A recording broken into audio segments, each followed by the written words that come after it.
আসসালামু আলাইকুম সবাইকে। আশা করি সবাই খুবই ভালো আছো এবং আজকে আমাদের বায়োলজি আরও একটা লাইভ ক্লাসে সবাইকে স্বাগত জানাচ্ছি। আজকে আমাদের কোষ এবং এর গঠনের লেকচার 4 আমরা একটু পরেই শুরু করতে যাচ্ছি। 1-2 মিনিটের মধ্যে শুরু করব। তোমরা আমাকে একটু এনশিওর করো আমার সাউন্ড ঠিক মতো শুনতে পাও কিনা আর বোর্ডে লেখা ঠিক মতো দেখা যায় কিনা। সবাই একটু দ্রুত চলে আসো আর আমাদের লিঙ্কটা একটু কপি করে আমাদের টেলিগ্রাম গ্রুপে একটু দিয়ে দাও।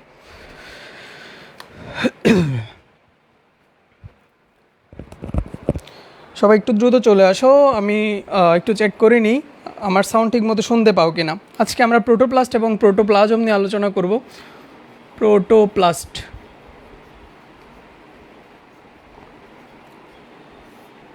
সবাই একটু দ্রুত চলে আসো আর আমাকে একটু এনশিওর করো আমার সাউন্ড ঠিক মতো শুনতে পাও কিনা আর বোর্ডে লেখা দেখা যায় কিনা একটু জানাও। আর কে কোন জায়গা থেকে আজকের ক্লাসে যুক্ত হয়ে গেছো একটু জানিয়ে দাও, আমি একটু চেক করে নিই।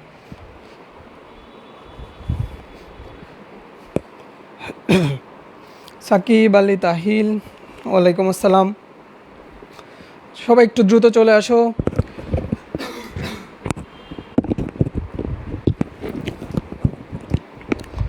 আচ্ছা, আমাকে একটু জানাও আমার সাউন্ড ঠিক মতো শুনতে পাও কিনা।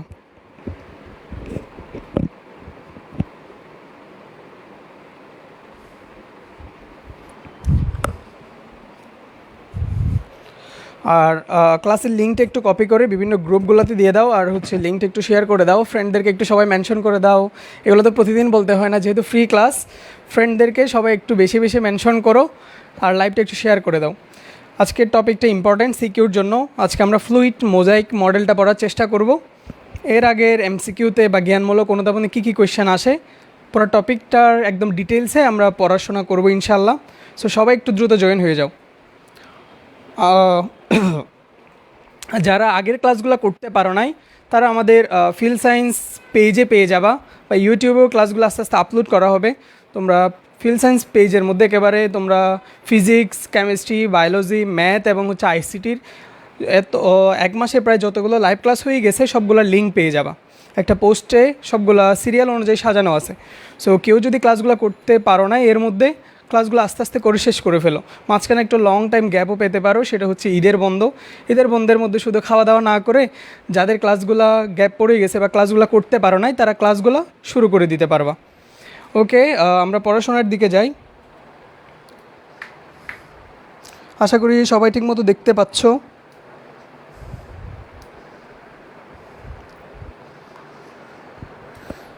আচ্ছা, প্রোটোপ্লাস্ট।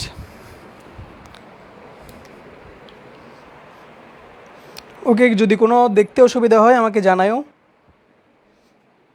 এই প্রোটোপ্লাস্ট শব্দটা প্রথম ব্যবহার করেন কে? হ্যান্ডস্টেইন এই শব্দটা প্রোটোপ্লাস্ট শব্দটা প্রথম ব্যবহার করেন। প্রোটোপ্লাস্ট শব্দটা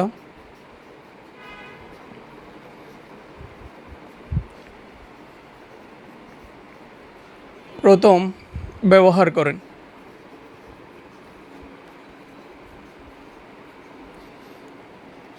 করেন। এখন আমাদের জানতে হবে প্রোটোপ্লাস্টটা কি।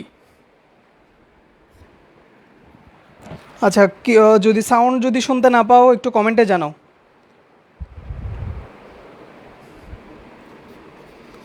প্রোটোপ্লাস্টের ডেফিনেশনটা দেখো, কোষ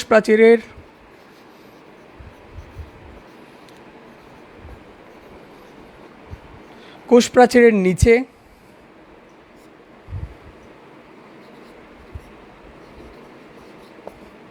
সজীব ও নির্জীব পদার্থকে একত্রে প্রোটোপ্লাস্ট বলে। আমরা আগের ক্লাসে একটা কোষের মধ্যে বা একটা কোষের গাঠনিক উপাদান বা কোষের মধ্যে কী কী উপাদান থাকে আমরা তোমাদেরকে পড়াই আসছি। গত ক্লাসে কোষ প্রাচীর নিয়ে একেবারে সূক্ষ্ম গঠন সহ ডিটেলস আলোচনা করছি। তাহলে কোষ প্রাচীর উদ্ভিদ কোষের থাকে, উদ্ভিদ কোষের একদম সর্ববাহিরের দিকে থাকে। আর আদি কোষের মধ্যে কার কার থাকবে? আদি কোষের মধ্যে ব্যাকটেরিয়া, তারপর তোমার ছত্রাক, শৈবাল, এগুলোর মধ্যেও কোষ প্রাচীর থাকে। কোষ প্রাচীরের ভেতরে আমরা বললাম কোষ প্রাচীরের নিচে মানে কোষ প্রাচীরের ভেতরে সমগ্র সজীব এবং নির্জীব, সজীব পদার্থ কিছু থাকবে আবার নির্জীব পদার্থ কিছু থাকবে, সেগুলোকে একত্রে বলা হবে প্রোটোপ্লাস্ট। তাহলে প্রোটোপ্লাস্টের সংজ্ঞাটা কি? কোষ প্রাচীরের নিচে সমগ্র সজীব এবং নির্জীব পদার্থকে প্রোটোপ্লাস্ট বলা হচ্ছে। তাহলে প্রোটোপ্লাস্ট শব্দটা প্রথম ব্যবহার করেন কে? হ্যান্ডস্টেইন প্রোটোপ্লাস্ট শব্দটা প্রথম ব্যবহার করেন। এই প্রোটোপ্লাস্টকে দুই ভাগে ভাগ করা যায়।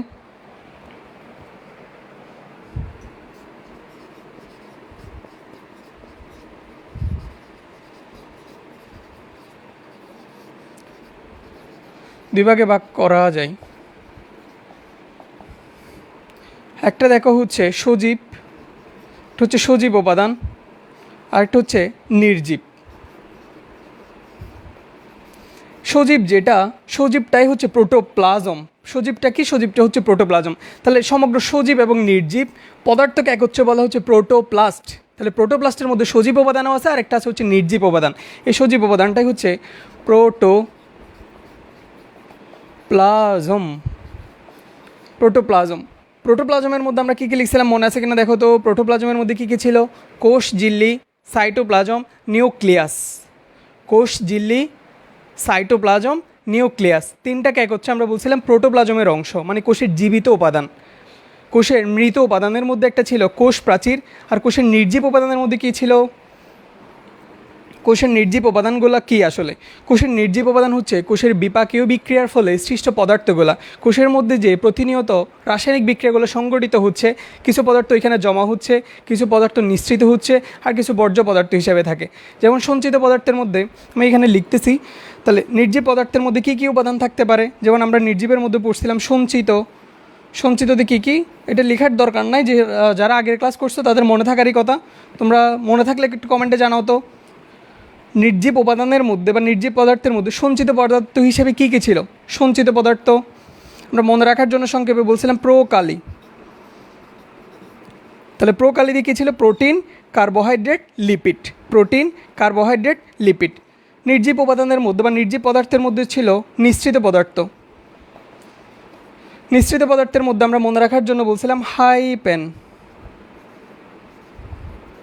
হাই দিয়েছিল, এইচ দিয়েছিল হরমোন, পিতে ছিল পিগমেন্ট, এনজাইম, নেকটার। আরেকটা ছিল বর্জ্য পদার্থ, রেজিন, অ্যালকালয়েড, টেনিন, গাম, লাটেক্স, হাবিজাবি অনেক কিছুই ছিল। তাহলে প্রোটোপ্লাস্ট বলতেছি কোষ প্রাচীরের ভেতরে বা কোষ প্রাচীরের নিচে সমগ্র সজীব এবং নির্জীব পদার্থসমূহ একত্রে বলা হচ্ছে প্রোটোপ্লাস্ট। তাহলে প্রোটোপ্লাস্টের মধ্যে আমরা দেখতে পাচ্ছি সজীব একটা, আরেকটা হচ্ছে নির্জীব। সজীবটা কি? সজীবটা হচ্ছে প্রোটোপ্লাজম। আমরা এটাই আলাদা করে এখন পড়াশোনা করব। এখানের মধ্যে কোষ ঝিল্লি আমরা পাচ্ছি আমরা সাইটোপ্লাজম, আর একটা পাচ্ছি নিউক্লিয়াস। আর নির্জীবের মধ্যে কোষের রাসায়নিক বিক্রিয়ার ফলে যেগুলো সৃষ্টি হচ্ছে, কোষের রাসায়নিক বিক্রিয়ার ফলে যে সঞ্চিত পদার্থ আছে, নিঃসৃত পদার্থ আছে এবং বর্জ্য পদার্থ। সব একটু দ্রুত লিখে নাও, আমি একটু চেক করে নিই।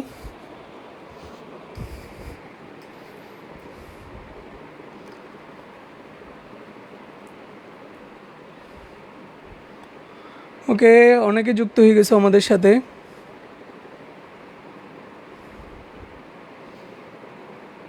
মাহমুদ জনি, ওয়ালাইকুম আসসালাম। রাফিয়া দাবাস, ওয়ালাইকুম আসসালাম। আহানাফ জিয়াদুল, ওয়ালাইকুম আসসালাম। South Africa bat first. ও আচ্ছা, আজকে আবার একটু পরেই 8:30 থেকে আবার বাংলাদেশের ম্যাচ। সো বাংলাদেশের ম্যাচ তো আমরা যারা লাইভে থাকবো আমরা কীভাবে দেখবো? তোমরা আমাকে হেল্প করবো হচ্ছে একটু পরপর আমাকে আপডেট দিবা। তো এখন একজন জানাই দিল হচ্ছে সাউথ আফ্রিকা আগে ব্যাট করবে। আমরা আশা করি আজকেও বাংলাদেশ জিতবে। ভরসা তো আর করা যায় না, বাংলাদেশ পাকিস্তান এদের উপর আসলে ভরসা করা যায় না, কখন কি হয়। তারপরও আমরা তো আশাবাদী, আমরা বাঙালি সবসময় আশা করতেই পারি। সো আমরা আশা করব বাংলাদেশ ইনশাল্লাহ জিতবে। সো চেষ্টা করব দ্রুত শেষ করার জন্য। বাংলাদেশের খেলা বললে আসলে হারক জিতুক, তারপরেও খেলা দেখাই লাগে আমাদের। বাংলাদেশের খেলা 8:30 থেকে, এখন টস হয়ে গেছে, সাউথ আফ্রিকা আগে ব্যাট করবে। তোমরা আমাকে আপডেট দিবা, উইকেট গেলে আপডেট দিবা, বেশি মারলে আবার আপডেট দেওয়ার দরকার নাই। আচ্ছা, তাহলে প্রোটোপ্লাস্টটা সবার আশা করি লেখা শেষ হলে একটু জানাও। প্রোটোপ্লাস্টটা একটু লেখা শেষ হলে জানাও, আমি এটা মুছে নতুন টপিকে যাই।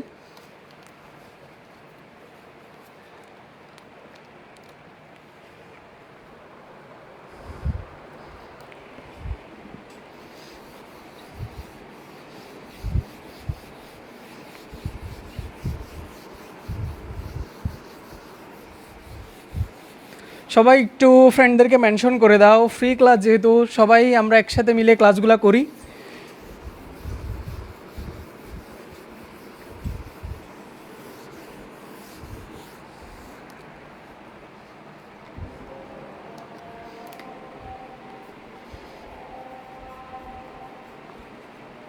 প্রোটোপ্লাজম। আচ্ছা, প্রথমে আমরা সংজ্ঞাটা দেখি।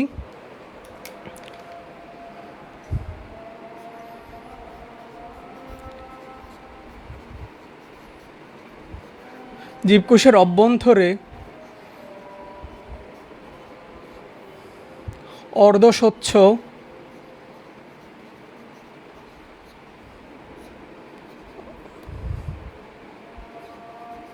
আঠালো জেলির মতো অর্ধতরল কলয়েডধর্মী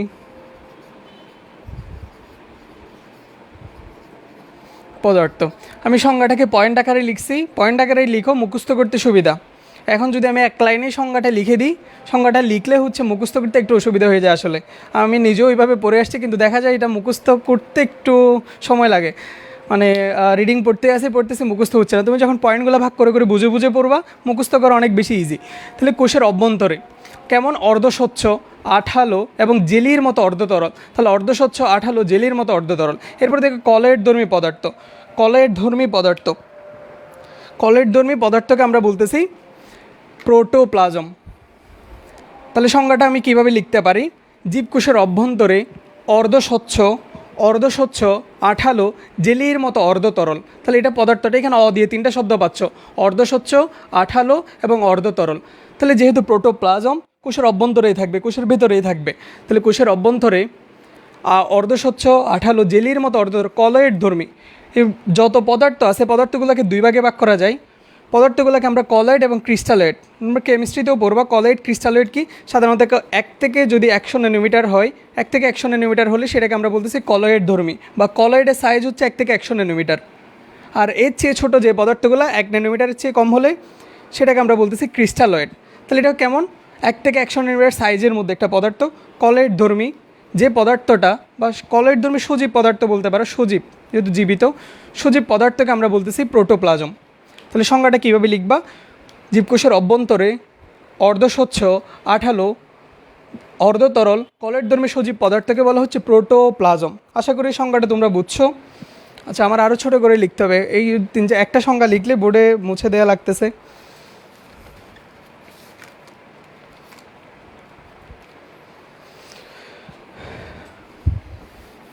এখন আসা হচ্ছে নামকরণ।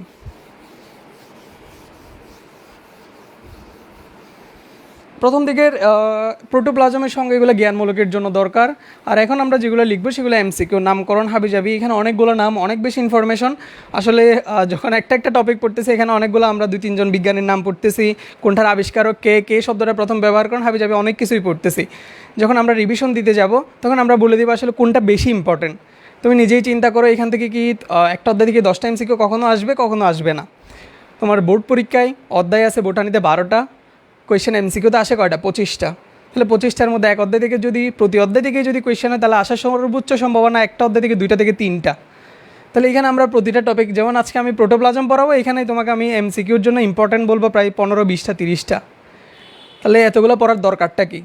আমরা আসলে জানি না হচ্ছে কোন 2-3টা আসবে, কিন্তু আমরা সম্ভাব্য বলতে পারি এই টপিকগুলো থেকে আসবে। আমি যদি ওই 2-3টাই জানতাম, তাহলে ওই 2-3টাই তোমাদেরকে পড়াইতাম, বা ওইগুলাই বলে দিতাম, যেগুলো পড়ে তোমরা ফুল মার্কস পাইতা। কিন্তু আমরা তো ওইরকম, আমাদের জাদুবিদ্যা নাই, মানে এইটাই আসবে এমন তো আমরা বলতে পারতেছি না। আমরা একটা সম্ভাব্য, যেটা সবচেয়ে বেশি আসছে, আমরা ওই টপিকগুলাই বারবার বলতেছি। আচ্ছা, নামকরণ।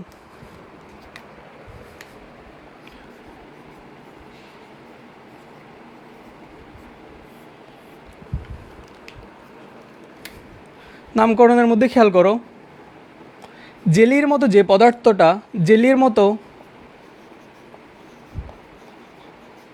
পদার্থকে সার্কোড নামকরণ করেন হচ্ছে ডোজার্ডিন। মানুষের নাম ডোজার্ডিন। তাহলে জেলির মতো, আমরা প্রোটোপ্লাজমকে বললাম হচ্ছে জেলির মতো অর্ধতরল। তাহলে জেলির মতো অর্ধতরল পদার্থকে প্রথমে নামকরণ করেন হচ্ছে সার্কোড নামে। সার্কোড নামকরণটা কে করেন? ডোজার্ডিন। প্রোটোপ্লাজম শব্দটা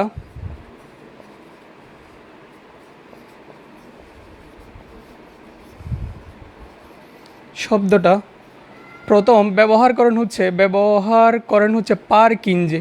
এটা খুবই ইম্পর্টেন্ট, পারকিনজে, এটা ইম্পর্টেন্ট। পারকিনজে, প্রোটোপ্লাজম শব্দটা কে প্রথম ব্যবহার করেন? পারকিনজে।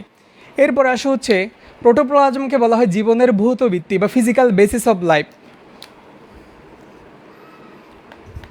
প্রোটোপ্লাজমকে বলা হয় জীবনের ভৌত ভিত্তি। এই কথাটা বলেন হচ্ছে হাক্সলে। দেখো এখানে কত নাম, হাক্সলে। বা এটা একটু খেয়াল করো, ভৌত ভিত্তি কেন বলা হচ্ছে? Physical basis of life, physical basis of life, জীবনের ভৌত ভিত্তি বা ফিজিক্যাল বেসিস অফ লাইফ কেন বলা হয় সেটা বলতেছি। এই প্রোটোপ্লাজমের মধ্যে প্রায় 70 থেকে 70-90% থাকে হচ্ছে পানি, 70-90% থাকে পানি। সেই জন্য পানিকে বলা হয় ফ্লুইড অফ লাইফ। এখানে অনেকগুলো এমসিকিউ দেখো, প্রথম থেকে খেয়াল করো। তাহলে প্রোটোপ্লাজমকে জেলির মতো যে অর্ধতরল পদার্থ আমরা সংজ্ঞার মধ্যে বলে আসছি, কি বলছি? কোষের অভ্যন্তরে অর্ধতরল, আমরা প্রথমে বলছি অর্ধস্বচ্ছ আঠালো জেলির মতো অর্ধতরল কলেরধর্মী যে সজীব উপাদান বা সজীব পদার্থ, সেটাকে বলতেছি প্রোটোপ্লাজম। এই নামকরণের মধ্যে এই জেলির মতো পদার্থটাকে সার্কোড নামকরণ করেন কে? ডুজার্ডিন। সার্কোডের ডোজার্ডিন তুমি কম্পেয়ার করে পড়তে পারো, এখানে এগুলো কোনো ক্লো বা মনে রাখার জন্য তুমি যেভাবে মনে রাখতে পারো। তাহলে সার্কোড নামকরণ করেন কে? ডোজার্ডিন। পরীক্ষা আসতে পারে সার্কোড নামটা কে দেন? ডোজার্ডিন। এরপরে দেখো প্রোটোপ্লাজম শব্দটা প্রথম ব্যবহার করেন কে? পারকিনজে। তাহলে প্রোটোপ্লাজম শব্দটা প্রথম ব্যবহার করেন হচ্ছে পারকিনজে। এরপরে খেয়াল করো, প্রোটোপ্লাজমকে বলা হচ্ছে জীবনের ভৌত ভিত্তি। এটা কে বলেন? হাক্সলে। এখন ভাইয়া প্রোটোপ্লাজমকে কেন জীবনের ভৌত ভিত্তি বলা হচ্ছে বা ফিজিক্যাল বেসিস অফ লাইফ কেন বলা হচ্ছে? প্রোটোপ্লাজম মানে কি? প্রোটোপ্লাজম মানে হচ্ছে আমাদের কোষের সজীব উপাদানসমূহ। সজীব উপাদান মানে হচ্ছে কোষের জীবিত উপাদানসমূহ। আমাদের যে জৈব রাসায়নিক বিক্রিয়া বা আমাদের যে জৈবিক কার্যাবলীগুলো, আমাদের কোষের বিভিন্ন রাসায়নিক বিক্রিয়া, তারপর হচ্ছে আমাদের যাবতীয় কাজগুলো কিন্তু প্রোটোপ্লাজমের মধ্যেই ঘটতেছে। প্রোটোপ্লাজম মানে কি? কোষের সজীব উপাদানটা। ওই প্রোটোপ্লাজমের মধ্যে আবার কি আছে? প্রোটোপ্লাজমের মধ্যে আছে কোষ ঝিল্লি, সাইটোপ্লাজম, নিউক্লিয়াসকে বলা হচ্ছে সেল ব্রেন। সাইটোপ্লাজমের মধ্যে আছে অনেকগুলো সাইটোপ্লাজমীয় অঙ্গাণুগুলো এক একটা তার কাজ করতেছে। মাইটোকন্ড্রিয়া শক্তি উৎপাদন করতেছে, উদ্ভিদের ক্ষেত্রে প্লাস্টিক খাদ্য উৎপাদন করতেছে, লাইসোজোম জীবাণু ধ্বংস করতেছে। এক একটা অঙ্গাণু এক একটা কাজ করতেছে। কাজগুলো কোথায় হচ্ছে? কাজগুলো হচ্ছে প্রোটোপ্লাজমের মধ্যে হচ্ছে কাজগুলো হচ্ছে প্রোটোপ্লাজমের মধ্যে, জীবিত অংশের মধ্যে। তাহলে আমরা সেজন্য কোষের সকল যাবতীয় কাজগুলো ঘটতেছে কিন্তু প্রোটোপ্লাজমের মধ্যে। সেজন্য প্রোটোপ্লাজমকে বলা হচ্ছে জীবনের ভৌত ভিত্তি বা ফিজিক্যাল বেসিস অব লাইফ। এরপরে দেখো এই প্রোটোপ্লাজমের মধ্যে আবার 70-90% পানি। পার্সেন্টেজটা কোনো বইয়ে 60-90 আছে, কোনো বইয়ে 70-90 আছে। তাহলে 70-90টাই জেনে রাখো। তাহলে এখানের মধ্যে প্রায় প্রোটোপ্লাজমের মধ্যে আবার 70-90% থাকে পানি। সেই জন্য এটাকে বলা হচ্ছে, পানিকে বলা হয় ফ্লুইড অফ লাইফ। আচ্ছা, আশা করি তোমাদের লেখা শেষ, একটু দ্রুত লেখা শেষ করো। আর আমাকে দেখি কে প্রথম যা লিখাইছি এর মধ্যে থেকে কোয়েশ্চেন করি। কি কোয়েশ্চেন করব? কোয়েশ্চেনটা আচ্ছা, কোয়েশ্চেন একটু পরেই করতেছি। প্রোটোপ্লাস্ট শব্দটা দেন কে, বা প্রোটোপ্লাস্ট শব্দটা প্রথম ব্যবহার করেন কে? কোন বিজ্ঞানী বা কে সর্বপ্রথম প্রোটোপ্লাস্ট শব্দটা ব্যবহার করেন? এটা লেখা শেষ, একটু আচ্ছা লেখার টাইম দিচ্ছি, আমি কমেন্ট চেক করে নিচ্ছি। প্রোটোপ্লাস্ট শব্দটা প্রথম ব্যবহার করেন কে?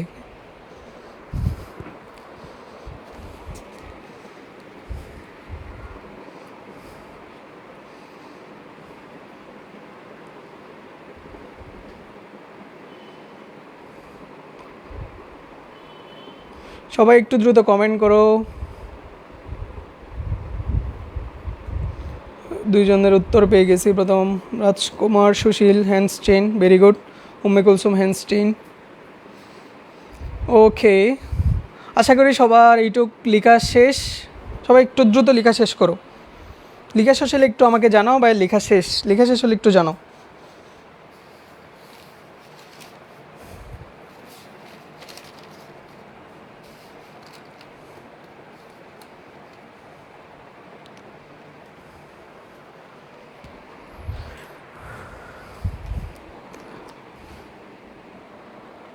আচ্ছা, প্রোটোপ্লাজম থেকে একটা অংশ তোমরা বই থেকে পড়ে নেবে, সেটা হচ্ছে প্রোটোপ্লাজমের ভৌত রাসায়নিক, একটা হচ্ছে জৈবিক উপাদানগুলো। ভৌত বলতে বাহির থেকে আমরা কেমন দেখতে পাচ্ছি, প্রোটোপ্লাজমের মধ্যে আমরা কলের ধর্মী বললাম, তারপর এখানে আরও কী কী থাকে, বাহ্যিকভাবে আমরা প্রোটোপ্লাজমকে কেমন দেখতে পারবো, ভৌত বৈশিষ্ট্য বা ভৌত বৈশিষ্ট্য, আর একটা হচ্ছে রাসায়নিক বৈশিষ্ট্য, আর একটা হচ্ছে জৈবিক। জৈবিক মানে তার মধ্যে কী কী কাজ হচ্ছে, কী কী বিক্রিয়াগুলো সংগঠিত হচ্ছে, এগুলো একটু জেনে রাখবা, এত বেশি ইম্পর্টেন্ট না, মোটামুটি দেখলেই হবে। তাহলে ভৌত, রাসায়নিক এবং জৈবিকটা একটু দেখবা। তাহলে নামকরণ আমরা কি বললাম, জেলির মতো পদার্থকে সার্কোট নামকরণ করেন হচ্ছে ডোজার্ডিন। প্রোটোপ্লাজম শব্দটা প্রথম ব্যবহার করেন পার্কিনজে। আর প্রোটোপ্লাজমকে বলা হচ্ছে জীবনের ভৌত ভিত্তি বা ফিজিক্যাল বেসিস অফ লাইফ, এই কথাটা বলেন হচ্ছে হাক্সলে। আর প্রোটোপ্লাজমের প্রায় 70 থেকে 90% থাকে পানি, সেই জন্য পানিকে বলা হচ্ছে ফ্লুইড অফ লাইফ। আশা করি লেখা শেষ।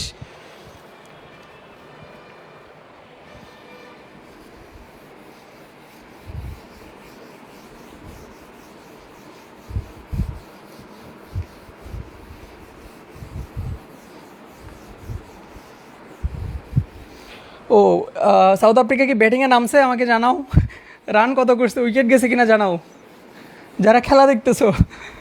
অনেকে আছে শুধুমাত্র লাইভে আসছে এমনিতে ঘুরতে, খেলা দেখতেছে, দেখো সমস্যা নাই, কিন্তু আপডেট দিও, খেলা তো আমারও দেখতে ইচ্ছে হয়, তোমরা আমাকে আপডেট দিও সাউথ আফ্রিকা কত রান করতেছে বা কে ব্যাটিংয়ে নামছে।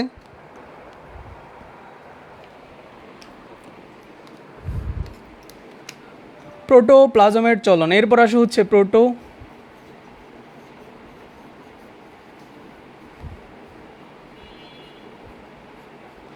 প্রোটোপ্লাজমের চলন। সবাই একটু দ্রুত তুলতে থাকো। আচ্ছা, এখন আসো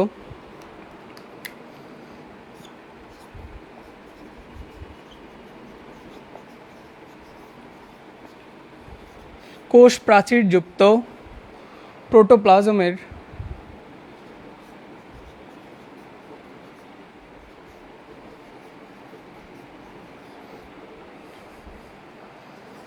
জলস্রোতের মতো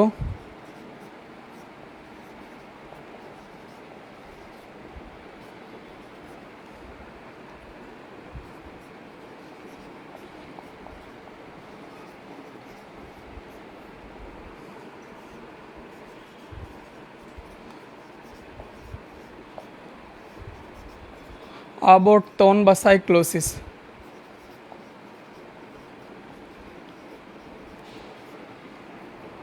আচ্ছা, এখন দেখো তাহলে প্রোটোপ্লাজমের মধ্যে আমরা কি দেখতে পাচ্ছি, প্রোটোপ্লাজমের চলন, কোষ প্রাচীরযুক্ত প্রোটোপ্লাজমের জলস্রোতের মতো যে চলনটা দেখা যাবে। প্রোটোপ্লাজম আমরা সজীব উপাদান বা পানিটাকে বলতেছি।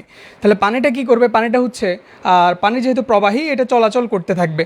তাহলে এর যে চলনটা আমরা দেখতে পাই সেটাকে বলা হচ্ছে প্রোটোপ্লাজমের চলন। সেটা কাদের মধ্যে কেমন দেখা যাবে আমরা সেটা লিখতেছি, দেখি একটু কমেন্টটা চেক করে নিই। ওভার রাইটিং বুঝি নাই, ওভার রাইটিং ভাইয়া। আচ্ছা, লেখা শেষ, এটা লেখা শেষ হলে সমস্যা নাই।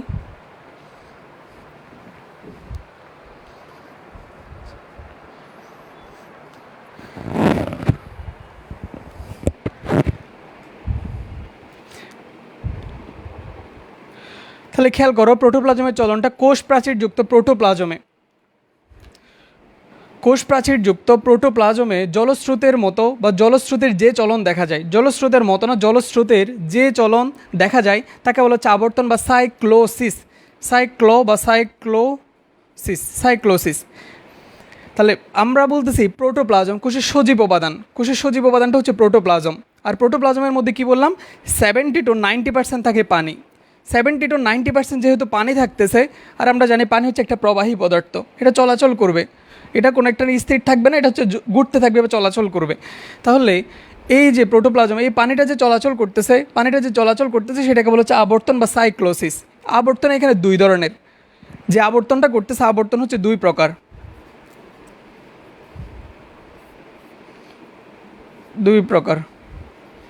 একটা হচ্ছে একমুখী আবর্তন, আর একটা হচ্ছে বহুমুখী।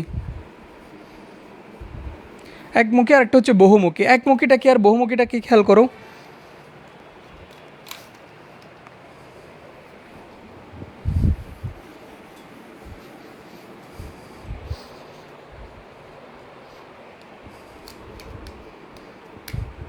মনে করো এটা একটা কোষ। কোষের মধ্যে আমরা জানি একদম উদ্ভিদ কোষে মাঝখান বরাবর কোষ গহ্বর থাকে। এই বড় কোষ গহ্বরকে ঘিরে মনে করো পানিগুলা বা প্রোটোপ্লাজমগুলা একটা নির্দিষ্ট দিকে ঘুরতেছে। এরা এদিক থেকে ঘুরে ঘুরে এদিকে আসতেছে, এদিকে ঘুরতেছে। বড় কোষ গহ্বরকে ঘিরে একটা মাত্র কোষ গহ্বরকে ঘিরে যে আবর্তনটা হবে, একটা মাত্র কোষ গহ্বরকে ঘিরে যে আবর্তনটা হচ্ছে সেটাকে বলা হচ্ছে একমুখী আবর্তন। তাহলে একটা মাত্র বড় কোষ গহ্বর সেটাকেই কেন্দ্র করে পানির যে ঘূর্ণন বা পানির যে চলন সেটাকে আমরা বলতেছি একমুখী আবর্তন। তাহলে একমুখী আবর্তন কখন বলবো? একটা মাত্র কোষ গহ্বরকে ঘিরে যদি পানি এভাবে ঘুরতেছে, পানিটা একটা কোষ গহ্বরকে ঘিরেই যদি চলতে থাকে বা চলাচল করে, সেই চলনটাকে বলা হবে একমুখী আবর্তন। আর বহুমুখী আবর্তন কখন বলবো? অনেকগুলো কোষ গহ্বর আছে, মনে করো একটা কোষের মধ্যে অনেকগুলো কোষ গহ্বর আছে। এই কোষ গহ্বরগুলোকে ঘিরে, এই কোষ গহ্বরকে ঘিরেও পানি ঘুরতেছে, এই কোষ গহ্বরের চারদিকেও পানি ঘুরতেছে, পানি এখানেও ঘুরতেছে। অনেকগুলো কোষ গহ্বরকে ঘিরে প্রোটোপ্লাজমের যদি জলস্রোতের মতো চলন হয় সেটাকে আমরা বলবো বহুমুখী আবর্তন। তাহলে আবর্তন কখন বলতেছি? আবর্তন হচ্ছে কোষ প্রাচীরযুক্ত প্রোটোপ্লাজমের জলস্রোতের যে চলন দেখা যায়, এইখানে যে পানিগুলো থাকে, পানিগুলো যে চলাচল করতেছে, পানিগুলোর যে মুভমেন্ট, সেটাকে আমরা বলতেছি আবর্তন বা সাইক্লোসিস। এই আবর্তন বা সাইক্লোসিসকে আমরা দুই ভাগে ভাগ করতেছি, একটা হচ্ছে একমুখী আর একটা হচ্ছে বহুমুখী। একমুখী কখন দেখা যাবে? বড় কোষ গহ্বরকে ঘিরে পানিগুলো যদি একটা নির্দিষ্ট দিকেই ঘুরতে থাকে তখন সেটাকে আমরা বলবো একমুখী। এটা কোথায় দেখা যায়? পাথাজাজি উদ্ভিদের মধ্যে দেখা যায়। এটা একটা আবৃতবীজী উদ্ভিদের মধ্যে পড়ে। পাথাজাজির মধ্যে এই একমুখী আবর্তনটা দেখা যায়। আর বহুমুখীটা কোথায় দেখা যায়?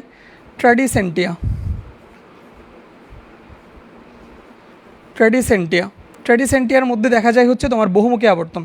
ট্রেড মানে কি? ট্রেড মানে দোকান বা বিজনেস বোঝায়। তাহলে বিজনেস বা দোকান যাই বলে এগুলো হচ্ছে বহুমুখী। তাহলে ট্র্যাডিসেন্টিয়াটার মধ্যে কি দেখা যাবে? ট্র্যাডিসেন্টিয়ার মধ্যে দেখা যায় বহুমুখী আবর্তন। ট্র্যাডিসেন্টিয়া একটা হচ্ছে এটা বন্য জাতীয় উদ্ভিদ বা বন্য ফুল একটা। তাহলে আমরা পড়লাম প্রোটোপ্লাজমের চলন আমরা বলতেছি কোষ প্রাচীর যুক্ত। ক্লাসে যারা আসো পড়াটা ক্লাসে মুখস্থ করে ফেলো, বইটা একটু রিডিং পড়লে যাতে একেবারে ঠোঁটস্থ হয়ে যায়। তাহলে কোষ প্রাচীরযুক্ত প্রোটোপ্লাজমে জলস্রোতের যে চলন দেখা যায় সেটাকে বলা হচ্ছে আবর্তন বা সাইক্লোসিস। আবর্তন বা সাইক্লোসিসকে আমরা দুই ভাগে ভাগ করতেছি, একটা হচ্ছে একমুখী আর একটা হচ্ছে বহুমুখী। একমুখী কখন বলবো? যদি একটা মাত্র বড় কোষ গহ্বরকে ঘিরে পানিটার মুভমেন্ট করতে থাকে, পানিটা চলাচল করতে থাকে, তখন সেটাকে বলা হবে একমুখী আবর্তন।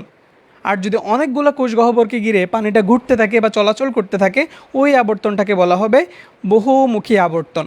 তাহলে একমুখীটা কোথায় দেখতে পাচ্ছি? পাতাজাজি উদ্ভিদের মধ্যে বা পাতাজাজির মধ্যে দেখা যায় হচ্ছে তোমার একমুখী, আর ট্র্যাডিসেন্টিয়ার মধ্যে দেখা যায় বহুমুখী। সবাই একটু দ্রুত লিখে নাও।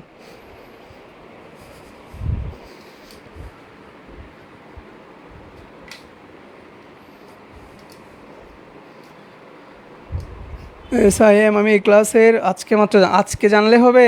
আজকে গেল, ওকে, কালকে থেকে ইনশাল্লাহ। আগে যে ক্লাসগুলো করতে পারো নাই, ক্লাসগুলো আমাদের ফিল সায়েন্স পেজে পেয়ে যাবা, ক্লাসগুলো ওইখান থেকে করতে পারবা। ক্লাসগুলো সবাই করে ফেলবা যারা ক্লাসগুলো করতে পারো নাই। যেহেতু ফ্রি ক্লাস, বন্ধুবান্ধবদের দাওয়াত দিতে তো সমস্যা নাই। এখনও কলেজে যাও নাই, কলেজের ক্লাস শুরু হয় নাই, সো বাসায় বসে বসে ক্লাসগুলো করো। আমাদের প্রতিদিন 2টা করে ক্লাস থাকে, আর যদি কোনো ক্লাস নিতে না পারে তাহলে আগে থেকে জানানো হয়, আমাদের টেলিগ্রাম গ্রুপে যুক্ত হয়ে যাও। আর প্রতি শুক্রবার কিন্তু পরীক্ষাও থাকে, আমরা যে ক্লাসগুলো নিচ্ছি সেগুলোর উপর পরীক্ষা থাকবে। আর সবগুলো পরীক্ষা যারা ভালো করবা মাস শেষে তাদের জন্য তো পুরস্কার থাকবেই। সো ঈদের বন্ধ পাবা, এর মধ্যে কারো ক্লাসের ল্যাকিংস থাকলে বা ক্লাস যদি শেষ করতে না পারো, ক্লাস দেখা রেগুলার করতে পারো নাই, মাঝখানে ঘূর্ণিঝড় আসছিল বা নিজের অনেক সমস্যা থাকতে পারে না, সমস্যার কারণে ক্লাসগুলো করতে পারো নাই, তারা ক্লাসগুলো করে নিবা। ক্লাসগুলো করে আমাদের নোট শেয়ার করবা ফিল সায়েন্স গ্রুপের মধ্যে। ওকে, সবাই দ্রুত লেখা শেষ করো।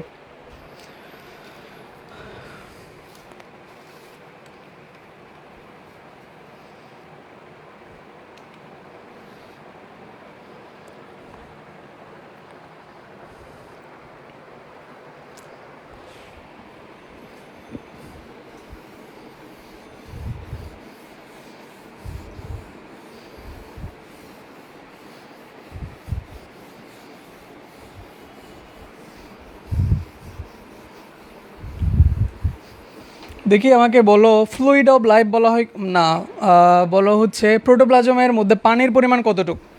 প্রোটোপ্লাজমে পানির পরিমাণ কত পার্সেন্ট? দেখি কার কার মনে আছে, সবাই কমেন্ট করো, প্রোটোপ্লাজমে পানির পরিমাণ কত পার্সেন্ট?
সবাই দ্রুত অ্যান্সার দাও।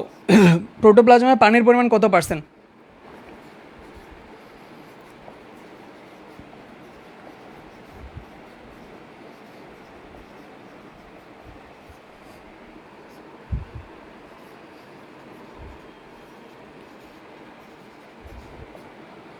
তাহলে দেখো, কোষঝিল্লি আমি কিছু পয়েন্ট লিখছি, পয়েন্টগুলো থেকে আমরা সংজ্ঞাটা দিব। সংজ্ঞাটা কি? কোষ প্রাচীরের নিচে, প্রথম পয়েন্ট, কোষ প্রাচীরের নিচে। তাহলে কোষ প্রাচীর কি সবার থাকে? কোষ প্রাচীর উদ্ভিদ কোষের থাকে, প্রাণী কোষের থাকে না, আমরা প্রথম দিন থেকেই জানি। তাহলে কোষ প্রাচীরের নিচে উদ্ভিদ কোষের ক্ষেত্রে আমি ব্র্যাকেটে বলে দিছি প্রোটোপ্লাজমকে ঘিরে। প্রোটোপ্লাজম মানে হচ্ছে কোষের সজীব উপাদান, সজীব উপাদানকে ঘিরে কোষ প্রাচীরের কিন্তু নিচে, আর প্রাণী কোষের ক্ষেত্রে হলে সর্ববাহিরের হবে। তাহলে কোষ প্রাচীরের নিচে প্রোটোপ্লাজমকে ঘিরে কেমন? সূক্ষ্ম এবং হচ্ছে স্থিতিস্থাপক। সূক্ষ্ম মানে হচ্ছে পাতলা, এবং কেমন এটা? স্থিতিস্থাপক। স্থিতিস্থাপকটা কি? স্থিতিস্থাপক মানে হচ্ছে, বা স্থিতিস্থাপকের ইংলিশ বললে আমরা বুঝতে পারি ইলাস্টিসিটি। একটা নির্দিষ্ট সীমা পর্যন্ত সে হচ্ছে নিজেকে বাঁকায় নিতে পারবে বা নিজেকে মানায় নিতে পারবে। স্থিতিস্থাপক, স্থিতিস্থাপক সীমার মধ্যে সে গেলে আবার ফেরত আসতে পারবে, স্থিতিস্থাপকতা ফিজিক্সে পড়বা। তাহলে সূক্ষ্ম এবং স্থিতিস্থাপক বৈষম্যবেদ্য লিপোপ্রোটিন নির্মিত দ্বিস্তরী যে পর্দা, সেটাকে বলা হচ্ছে কোষ ঝিল্লি। বৈষম্যবেদ্যটা কি? পর্দা, পর্দা তোমরা পড়ে আসতেছো, পর্দা কেমন? একটা হচ্ছে এমনিতে পর্দা, আর একটা হচ্ছে বেপর্দা, এটাই তো পর্দা। পর্দা দুই প্রকার, একটা হচ্ছে পর্দা আর একটা হচ্ছে বেপর্দা। কিন্তু এখানে আমরা বলতেছি বৈষম্যভেদ্য, বৈষম্যভেদ্য পর্দা। বৈষম্যভেদ্য মানে হচ্ছে যেটা দিয়ে শুধুমাত্র দ্রাবক যেতে পারে। বৈষম্যভেদ্য বা অর্ধবেদ্য বা সেমি পারমিয়েবল। তাহলে বৈষম্যবেদ্য, অর্ধবেদ্য বা সেমি পারমিয়েবল মানে হচ্ছে যেখান দিয়ে, যে পর্দা দিয়ে দ্রাবক যেতে পারবে কিন্তু দ্রব যেতে পারবে না। তাহলে বৈষম্যবেদ্য লিপোপ্রোটিন।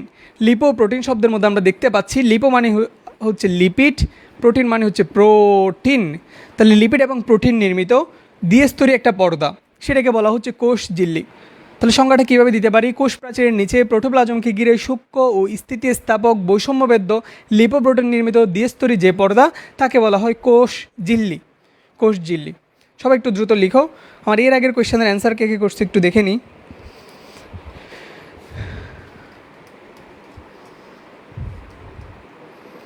বা 1 over 11 run 1 wicket, very good. সবাই একটু আপডেট দিও। মাশাআল্লাহ, অনেকে অ্যান্সার করতেছো। Umme Kulsum 70-90%, very good. Johnny 70-90, রাজকুমার সুশীল 70-90, কেয়া 9, ভেরি গুড। রেজওয়ানুল হকি ভালো কাজটা করছে, একেবারে আপডেট দিয়ে দিচ্ছে আমাকে। আমাকে আপডেট দিয়ে দিও, উইকেট গেলে আপডেট দিও, বেশি মারলেও আপডেট দিও। বেশি বাংলাদেশকে যখন বেশি পিটাবে তখন একটু আপডেট দিও। ওকে, সবাই দ্রুত লেখা শেষ করো।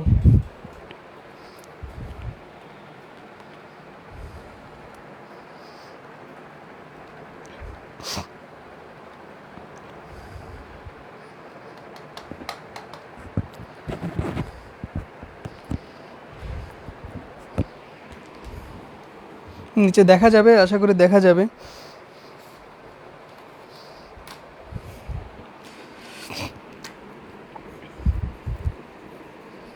নামকরণ।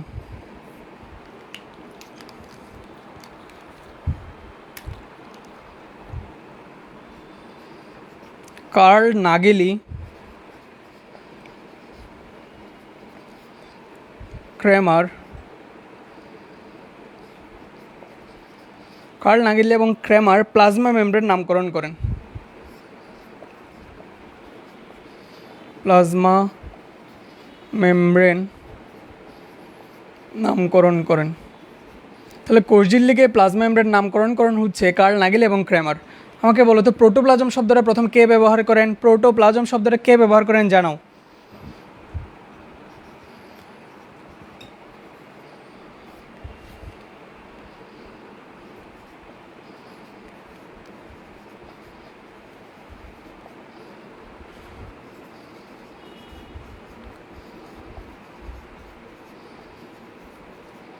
প্রোটোপ্লাজম শব্দটা প্রথম কে ব্যবহার করেন? তাহলে আমরা লিখলাম কার্ল নাগেলি এবং ক্রেমার প্লাজমা মেমব্রেন নামকরণ করেন। আর প্লাওয়ার কী করছে? প্লাজমা লেমা শব্দটা ব্যবহার করেন। এটাকে প্লাজমা লেমাও বলা হয়।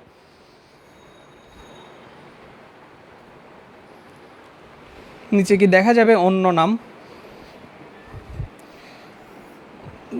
কোষঝিল্লির অন্য নাম কি কে আছে?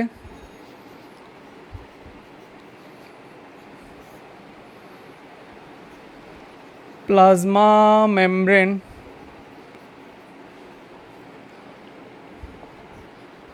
Plasma lemma, bio membrane, cyto membrane,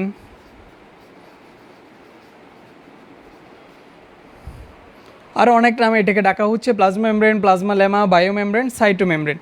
তাহলে কার্ল নাগেলি এবং ক্রেমার প্লাজমা মেমব্রেন নামকরণ করেন। আর প্লাজমা লেমা শব্দটা প্রথম ব্যবহার করেন প্লাওয়ার। প্লাওয়ার, বা সংক্ষেপটাই মনে রাখো প্লাওয়ার, PLOW, নট ফ্লাওয়ার, এটা হচ্ছে প্লাওয়ার।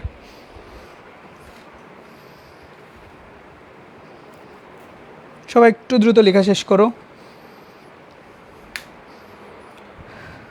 আমার আগের কোয়েশ্চেনের কে অ্যান্সার করছো? পারকিনজে,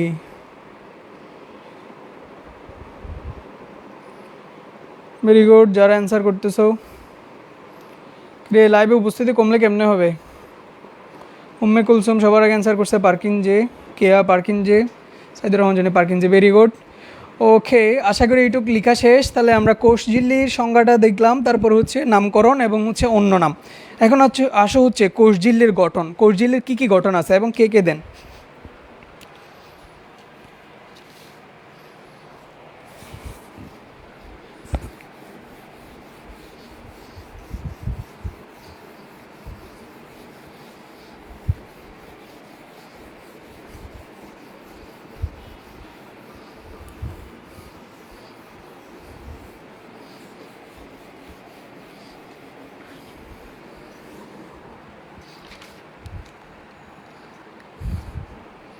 কোষঝিল্লির গঠনের মধ্যে কিছু মডেল আছে। মডেলগুলোর মধ্যে আমি সবচেয়ে জনপ্রিয় যেগুলো, সেগুলোর নামগুলাই লিখতেছি, যেগুলো সবচেয়ে বেশি ইম্পর্টেন্ট।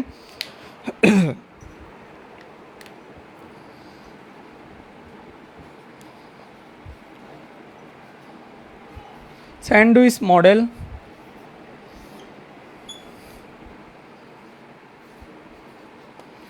ইউনিট মেমব্রেন মডেল,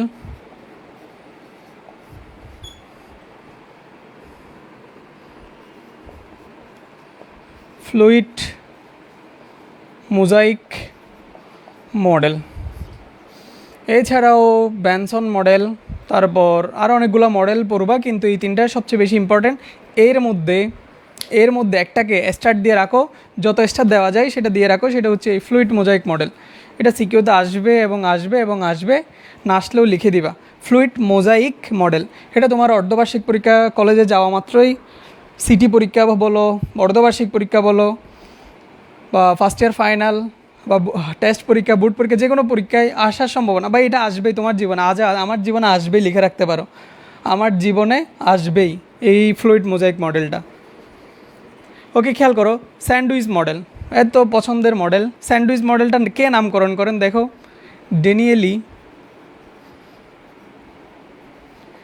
ড্যানিয়েলি ও ডেপসন। ড্যানিয়েলিও ডেভসন এটাকে নামকরণ করেন হচ্ছে ড্যানিয়েলি এবং ডেভসন স্যান্ডউইচ মডেলটা নামকরণ করেন unit membrane model. Unit membrane model নামকরণ করেন হচ্ছে রবার্টসন। রবার্টসন হচ্ছে ইউনিট মেমব্রেন মডেল নামকরণ করেন। এই ফ্লুইড মোজাইক মডেলটা নামকরণ করেন হচ্ছে সিঙ্গার এবং নিকোলসন। Singer and Nicholson. তাহলে এখানের মধ্যে এই তিনটা মডেলই সবচেয়ে বেশি ইম্পর্টেন্ট। এর বাইরে বেনসন মডেল হবে যাবে, আরও অনেক মডেল আছে, কিন্তু এইগুলো অন্তত জানতে হবে কোন মডেল কে নামকরণ করেন। তাহলে প্রথমটা কি লিখলাম, স্যান্ডউইচ মডেল। এটা কে নামকরণ করেন, ড্যানিয়েলি এবং হচ্ছে ডেভসন। ড্যানিয়েলি এবং ডেভসন হচ্ছে এই স্যান্ডউইচ মডেলের নামকরণ করেন। আর ইউনিট মেমব্রেন মডেল নামকরণ করেন কে, রবার্টসন। আর সবচেয়ে বেশি ইম্পর্টেন্ট যেটা আমরা আলাদা করে পড়ব সেটা হচ্ছে ফ্লুইড মোজাইক মডেল। এটা নামকরণ করেন হচ্ছে সিঙ্গার এবং নিকোলসন এই মডেলটার নামকরণ করেন। এগুলো নিয়ে একটু কথা বলে রাখি। প্রথমটা হচ্ছে স্যান্ডউইচ মডেলটা কেন নামকরণ করেন। স্যান্ডউইচ মডেলটা নামকরণ করেন হচ্ছে তার কাছে এটা দেখতে স্যান্ডউইচ কেমন, মনে করো দুইটা পাউরুটির মাঝখানে তো মাংসের কিমা বা যে অংশটা থাকতেছে, স্যান্ডউইচ তো সবাই দেখছো। এখানে এই স্যান্ডউইচ মডেল নাম করার কারণ হচ্ছে তার কাছে ড্যানিয়েলি এবং ডেভসনের কাছে এই প্লাজমা মেমব্রেন বা কোষ ঝিল্লিটাকে দেখতে মনে হয়েছে বাহিরে তাকে হচ্ছে প্রোটিন, মাঝখানে থাকে লিপিড, বাইরে আবার প্রোটিন। আমরা চিত্র দেখলেই বুঝতে পারবা। তাহলে প্রোটিন, লিপিড, প্রোটিন, দুই পাশে প্রোটিন, মাঝখানে লিপিড। তাহলে দুইটা প্রোটিনের মাঝখানে চাপা পড়তেছে, কে লিপিড চাপা পড়তেছে না, তার কাছে এই জিনিসটা দেখতে স্যান্ডউইচের মতোই মনে হয়েছে, সেই জন্য সেটাকে নামকরণ করতেছে স্যান্ডউইচ মডেল। আর ফ্লুইড মোজাইক মডেল তো আমরা আলাদা করেই পড়ব। আর ইউনিট মেমব্রেন মডেলটা কি, ইউনিট মেমব্রেন মডেল হচ্ছে ওই যে লিপিড বাইলেয়ারের মধ্যে কিছু অংশ পরপর এখানে প্রোটিন গঠিত থাকে বা প্রোটিন ঢুকানো থাকতেছে। লিপিড এবং প্রোটিনকে একটা ইউনিট হিসাবে মনে হইল, ইউনিট হিসাবে মনে হওয়ার পর সে একটা হাইপোথিসিস দেয়, যেটাকে বলা হচ্ছে ইউনিট মেমব্রেন হাইপোথিসিস। এখানে এইটুকু জেনে রাখো ইউনিট মেমব্রেন মডেল কে নামকরণ করেন, ফ্লুইড মোজাইক মডেল কে নামকরণ করেন এবং হচ্ছে স্যান্ডউইচ মডেল কে নামকরণ করেন। এইটুকু একটু দ্রুত লিখে নাও।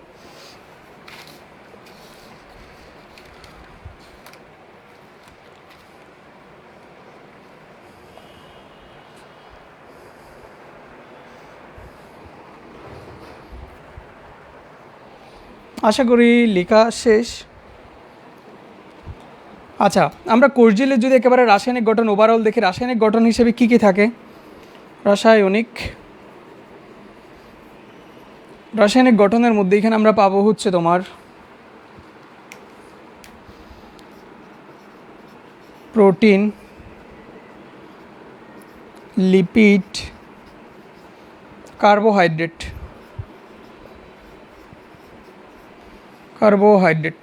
এই প্রোটিনের পরিমাণ থাকে প্রায় 60 to 80%, লিপিডের পরিমাণ থাকে প্রায় 20 to 40%, আর এখানের মধ্যে কার্বোহাইড্রেট থাকবে হচ্ছে 4 to 5%, 4 থেকে 5%। রাসায়নিক গঠন, কোষঝিল্লির রাসায়নিক উপাদানের মধ্যে প্রোটিন, লিপিড এবং কার্বোহাইড্রেট। কোষঝিল্লির শুষ্ক ওজনের, এটা যত স্টার পারো তত স্টার দিয়ে লিখে রাখো। কোষঝিল্লির শুষ্ক ওজনের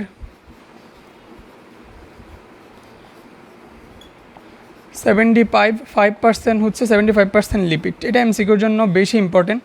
কোষঝিল্লির শুষ্ক ওজনের কত পার্সেন্ট লিপিড থাকে, কোষঝিল্লির শুষ্ক ওজনের প্রায় 75% হচ্ছে লিপিড।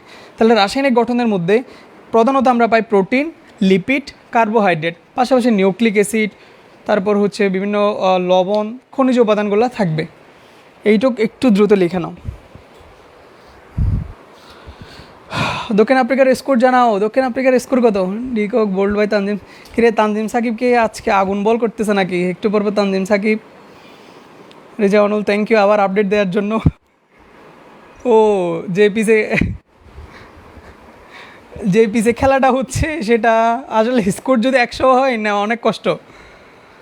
নিউ ইয়র্কের কোন যে পিচটাতে খেলা হচ্ছে, মনে হয় কালকে পাকিস্তান ইন্ডিয়া যে পিচে খেলা ছিল ওইটাতেই খেলা হচ্ছে, ওইটাতে সর্বোচ্চ স্কোর মানে বিশ্বকাপের 137 না কত। তো এখানে যদি 100 রানেও টার্গেট দেয় দক্ষিণ আফ্রিকা, বাংলাদেশ 70-80তে অল আউট হওয়ার কিন্তু চান্সও থাকবে। সো এইখানে এখন 2-3 ওভারে যে 19 রান 20 রান করে ফেলছে, এটা বাংলাদেশের করতে 4-5 ওভারও যেতে পারে। সো এইখানে স্কোরটা কত হবে সেটা দেখার ফ্যাক্ট এখন।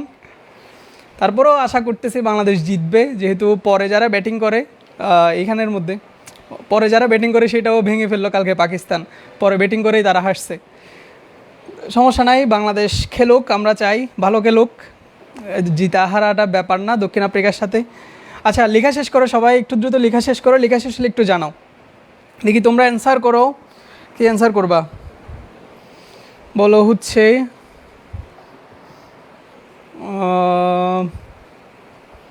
কি কোয়েশ্চেন করব দেখি কারো মনে আছে কি না। আধুনিক কোষবিদ্যার জনক, যারা আগের ক্লাস করছো তারা পারার কথা। আধুনিক কোষবিদ্যার জনক কে? আধুনিক কোষবিদ্যার জনক, যারা আগে ক্লাস করছো তারা আশা করি অ্যান্সার দিবা। আধুনিক কোষবিদ্যার জনক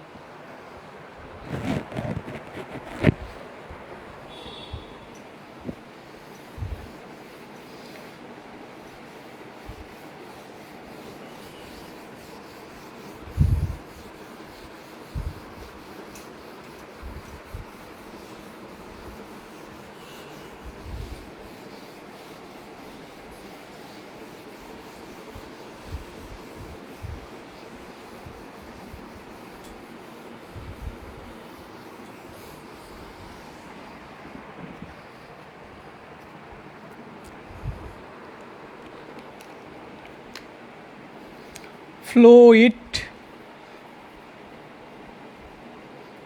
mosaic model. Fluid mosaic model খুবই ইম্পর্ট্যান্ট। ফ্লুইড মোজাইক মডেল, সবাই হেডিং দাও, ফ্লুইড মোজাইক মডেল।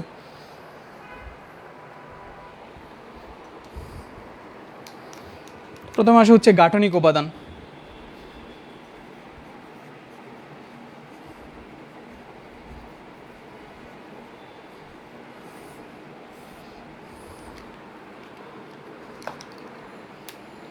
এক নম্বরে থাকবে হচ্ছে lipid by layer.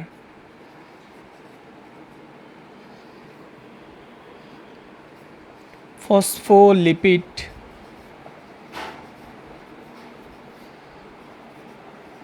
By layer.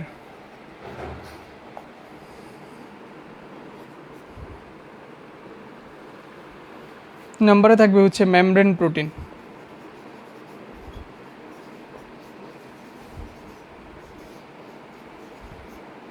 তিন নম্বরে থাকবে হচ্ছে তোমার কোলেস্টেরল।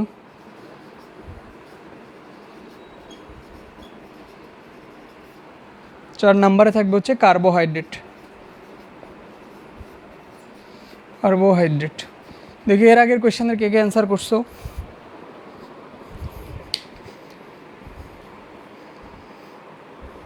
ও অ্যান্সার করছে হচ্ছে উম্মে কুলসুম, তারপর হচ্ছে জনি অ্যান্সার করছে।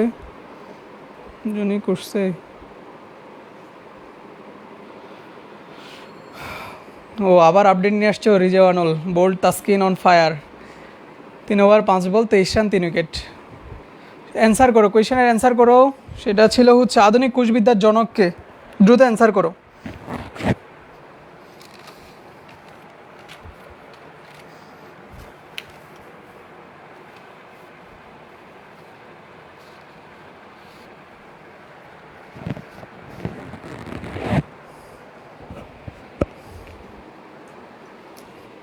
আচ্ছা, এখানে খেয়াল করো তাহলে phospholipid bilayer, membrane protein. Membrane প্রোটিনের মধ্যে এখানে কী কী থাকবে? এখানে আরও 3টা ভাগে আমরা ভাগ করব।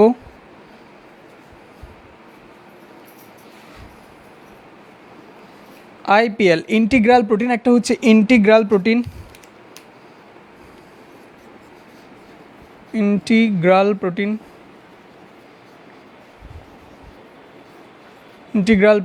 পি দিয়ে হচ্ছে পেরিফেরাল প্রোটিন।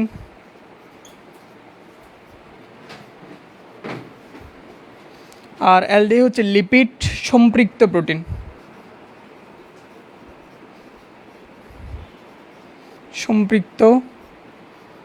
প্রোটিন। আর কোলেস্টেরল ও কার্বোহাইড্রেট লিখছে, এটা লিখে হচ্ছে গ্লাইকোক্যালিক্স। লিখো গ্লাইকোক্যালিক্স।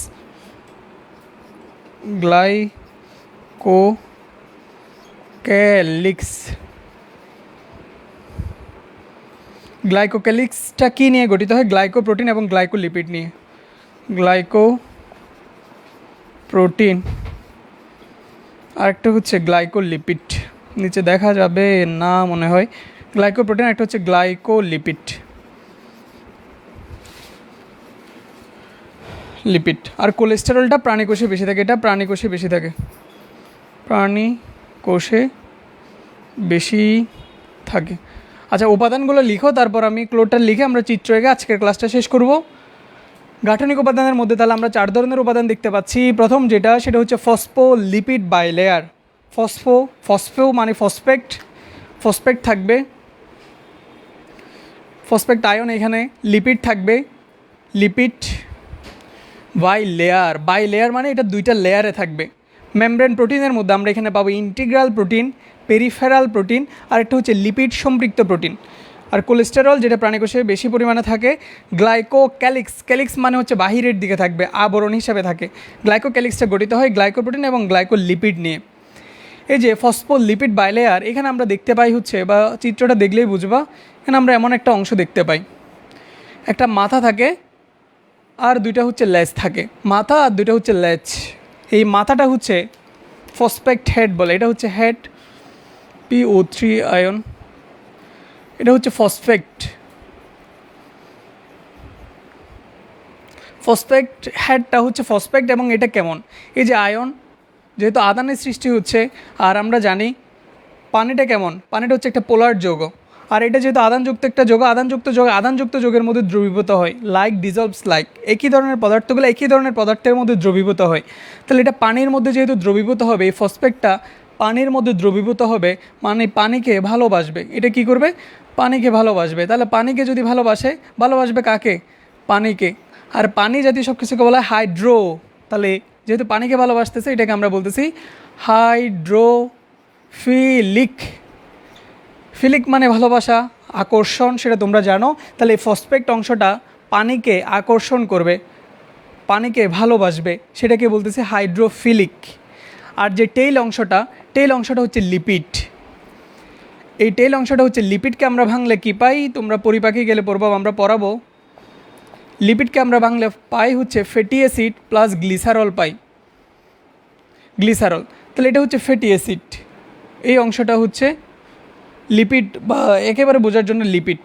তাহলে লিপিড যেটা, সেটা কি পানিতে দ্রবীভূত হয়, তেল চর্বি। এই যে কিছুদিন পরে গরুর মাংস খাবা, মাংসের যে লিপিড বা চর্বিটা, সেটাকে এমনিতে পানিতে দেখবে হচ্ছে এটা ভাসতে থাকে, বা খাওয়ার পর হাত ধুতে গেলে দেখবা হাতের মধ্যে লেগেই আছে, যখন গরম পানিতে দিবে সেটা কিন্তু আবার চলে যায়। লিপিড যেটা, লিপিডটা পানিতে দ্রবীভূত হয় না। তাহলে এটা কী হবে, এটা হাইড্রোফিলিক, আর এটা হচ্ছে হাইড্রোফোবিক।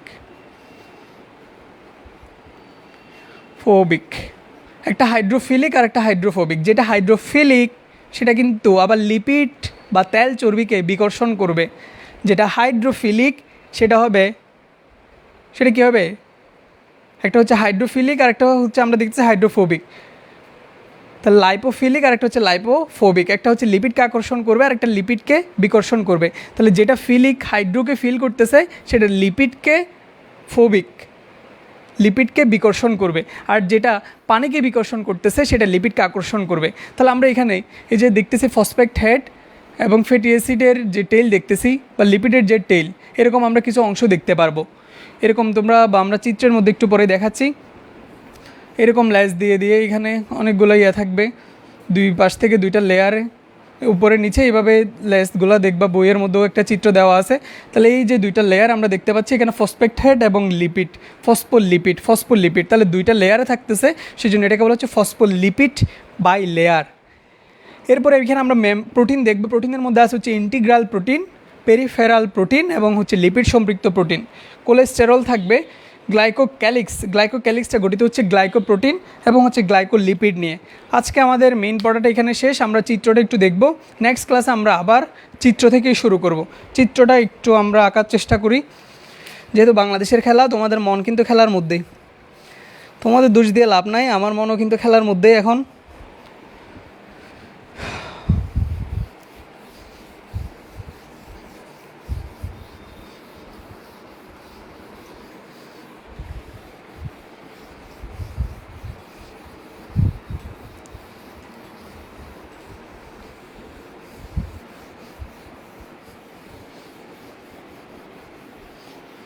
ফ্লুইড মোজাইক মডেল পরীক্ষার জন্য একেবারে 100% ইম্পর্টেন্ট।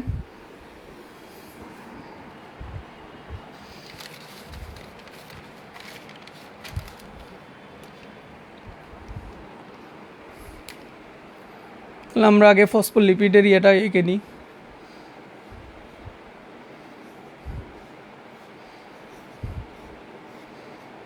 আমার চিত্র অনেক বেশি সুন্দর, তোমরা দেখলেই বুঝতে পারবা, একেবারে শিল্পী জয়নুল আবেদিনের হাতের ছোঁয়া একটু পরেই।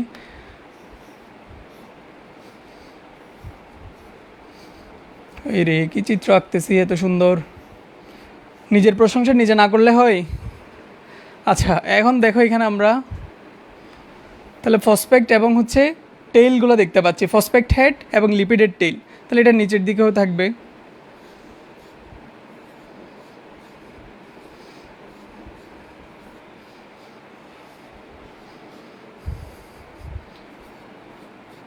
এখন কথা হচ্ছে ভাইয়া এদেরকে আপনি মুখোমুখি কেন দিচ্ছেন বা লেজ দুইটা মাঝখানে কেন দিচ্ছেন?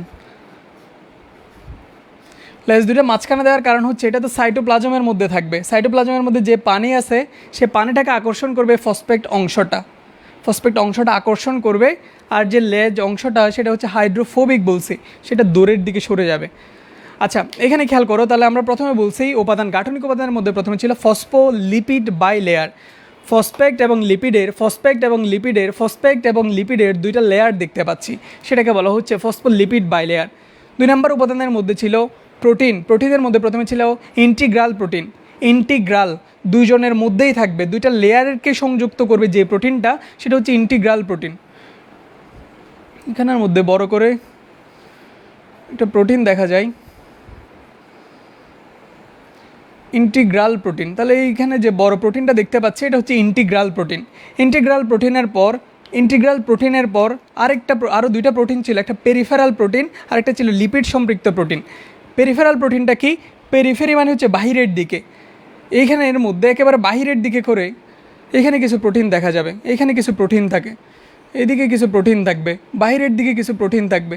এই বাহিরের দিকে যে প্রোটিনগুলো থাকে সেগুলোকে বলা হচ্ছে পেরিফেরাল প্রোটিন। তাহলে আমরা ইন্টিগ্রাল প্রোটিন পড়লাম, পেরিফেরাল প্রোটিন দেখলাম, আর একটা হচ্ছে লিপিড সম্পৃক্ত প্রোটিনটা হচ্ছে একেবারে ভিতরের দিকে, এই জায়গার মধ্যে কিছু প্রোটিন দেখা যায়। মনে করো এভাবে কিছু প্রোটিন অনুপ্রবিষ্ট আছে একেবারে লিপিডের সাথে সংযুক্ত অবস্থায়, লিপিড সম্পৃক্ত, একেবারে লিপিড অংশের মধ্যে চলে আসছে। এবারে এখানে কিছু প্রোটিন এমন দেখা যাচ্ছে একেবারে ভিতরের দিকে, এবারে এখানের মধ্যে ভিতরের দিকে একেবারে কিছু প্রোটিন দেখা যাচ্ছে। তাহলে আমরা প্রথমে দেখছি ফসফোলিপিড বাইলেয়ার, দুইটা লেয়ার দেখতে পাচ্ছি, ফসফোলিপিড বাইলেয়ার। প্রোটিনের মধ্যে আমরা দেখলাম প্রথমে ইন্টিগ্রাল প্রোটিনের কাজ কি? বিভিন্ন আয়ন চলাচলের ক্ষেত্রে একটা কোষের এই জায়গা থেকে এই জায়গায় আয়নগুলো প্রবেশের ক্ষেত্রে এটা সাহায্য করবে। এরপর আমরা দেখতে পাচ্ছি একেবারে বাহিরের দিকে বা পেরিফেরির দিকে যেটা আছে সেটা হচ্ছে পেরিফেরাল প্রোটিন, আর এটা কি? লিপিড সম্পৃক্ত প্রোটিন। এরপর আরও কী কী ছিল? কোলেস্টেরল হচ্ছে এই যেখানে আমরা দেখতে পাচ্ছি ফসফোলিপিড দেখতে পাচ্ছি, এই লিপিডের ভেতরে বাহিরের দিকে করে এখানে কোলেস্টেরল অংশগুলো থাকবে, এখানে কোলেস্টেরল থাকবে। নেক্সট ক্লাসে এখান থেকে শুরু করবো, আজকে একটু দেখে নাও, আমরা নেক্সট ক্লাস এই চিত্র থেকে শুরু করব। এখানে থাকবে তাহলে কোলেস্টেরল, আর কি থাকবে? গ্লাইকোক্যালিক্স বলছিলাম, একটা গ্লাইকোক্যালিক্সের মধ্যে কী কী ছিল? গ্লাইকোপ্রোটিন আর একটা ছিল গ্লাইকোপ্রোটিন আর একটা হচ্ছে গ্লাইকোলিপিড। তাহলে গ্লাইকোপ্রোটিন মানে হচ্ছে গ্লুকোজ প্লাস প্রোটিন। মনে করো প্রোটিন থেকে এখানে কার্বোহাইড্রেটের শিকল দেখা যাচ্ছে, প্রোটিন থেকে এরকম কিছু শিকল চলে আসছে, এটাকে প্রোটিন দেখাইছিলাম না? হ্যাঁ প্রোটিনে তো দেখাইছে। মনে করো প্রোটিন থেকে এরকম কার্বোহাইড্রেটের শিকল চলে আসছে, এখানে প্রোটিন থেকে মনে করো কার্বোহাইড্রেটের শিকল আসছে, কার্বোহাইড্রেট এরকম শিকল। তাহলে প্রোটিন থেকে যেটা আসবে প্রোটিন প্লাস গ্লুকোজ, সেটাকে বলা হচ্ছে গ্লাইকো। তাহলে গ্লুকোজ মানে গ্লাইকোপ্রোটিন, তাহলে এটাকে বলা হচ্ছে গ্লাইকোপ্রোটিন। আর যদি একেবারে লিপিড থেকে আসে, মনে করো এই জায়গা থেকে আসছে, এই জায়গা থেকে গ্লুকোজ দেখা যাচ্ছে, তাহলে লিপিডের এই অংশ থেকে যদি একেবারে চলে আসে সেটাকে বলা হবে গ্লাইকোলিপিড। আর গ্লাইকোপ্রোটিন এবং গ্লাইকোলিপিডকে একত্রে বলা হচ্ছে গ্লাইকোক্যালিক্স। তাহলে আমি আবার বলতেছি, একটু খেয়াল করো।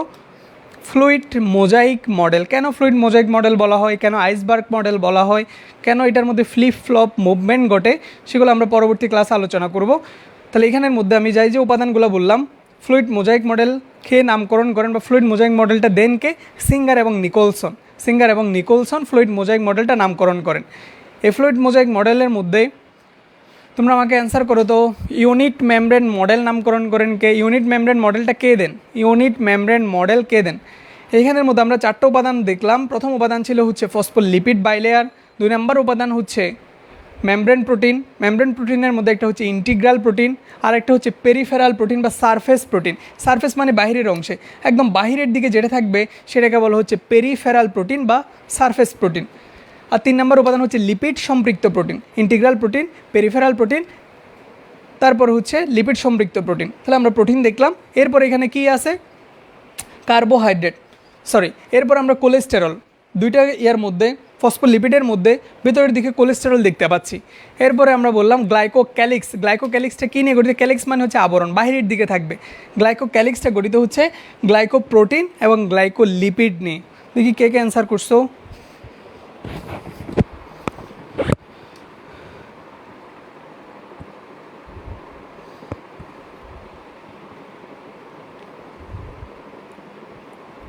নিচে দেখা যায় না।